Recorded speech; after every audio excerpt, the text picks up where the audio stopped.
Qui aurait parié là-dessus, Chris? Que le temps de se dire au revoir soit venu.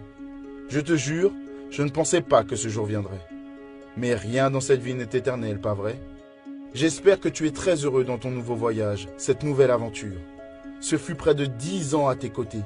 10 ans de joie, de bon football, de victoire, de défaites, mais surtout de moments merveilleux. Comme nos célébrations, par exemple. J'ai beaucoup appris de toi.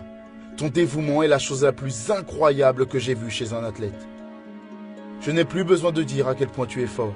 Michel Salgado l'a fait de la meilleure des manières. Tu es aussi puissant, aussi rapide qu'un avion. C'est incroyable ce que tu peux faire avec tes pieds, mais aussi ta force et ton contrôle sur les événements. Quel privilège d'avoir joué au football à tes côtés, Cristiano. Tu es le meilleur joueur au monde, Chris. Mais en plus d'avoir été mon partenaire pendant toutes ces années, tu as été mon ami, tout comme Sergio Ramos ou Luka Modric. Bien entendu, dès lors que le meilleur joueur du monde quitte ton équipe, il te manque. C'est en partie la raison de nos difficultés au Real Madrid. D'ailleurs, tous les joueurs du club voulaient que tu restes dans le plus grand club du monde, mais nous devions comprendre ton choix, par respect à ce que tu as été pour cette équipe, pour nous. Je te souhaite le meilleur, à toi et à ta jolie famille. Nous nous entendions si bien, au-delà des terrains, comme le dirait ma chère femme Clarisse. Votre départ a fait énormément de mal à notre famille. Nous avions cette habitude de passer tellement de temps ensemble. Je connais très bien ta mère, Maria, et Georgina aussi, ta compagne.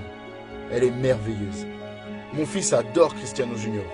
Nos enfants sont si proches l'un de l'autre. Votre départ de Madrid a laissé un grand vide dans notre vie. Ce vide, je le ressens aussi dans le vestiaire, chaque jour. Comment pourrait-il en être autrement après 9 années passées avec toi? La tristesse que je ressens était prévisible, elle aussi. Entre ton départ et celui de Kiko Casilla, plus personne n'est assis à côté de moi. C'est fini les « Salut Kiko, salut Chris !» Désormais, je suis tout seul. Il y avait nos discussions avant les matchs, quand tu devinais les résultats, ou avant les finales, quand tu nous tranquillisais. Ça va me manquer. Tout comme ton attention pour les plus jeunes. Mais l'une de ces discussions a marqué ma vie à tout jamais. Bon sang. C'était avant la finale de Ligue des Champions à Kiev contre Liverpool. Pendant l'échauffement, tu es venu me voir et m'as dit « Après ce match, je m'en vais ». Tu m'as lâché ça juste avant une finale de Ligue des Champions. Heureusement qu'on a gagné pour ton départ. Je suis fier d'avoir joué avec toi. Pas parce que tu es le meilleur joueur, mais pour la personne que tu es. Quand j'arrêterai de jouer, j'irai m'asseoir au bar, je prendrai une bière, je raconterai nos histoires et montrerai toutes nos photos.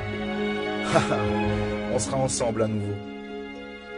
Je suis un grand fan de Cristiano Ronaldo, c'est clair. Pour moi, tu es le meilleur au monde.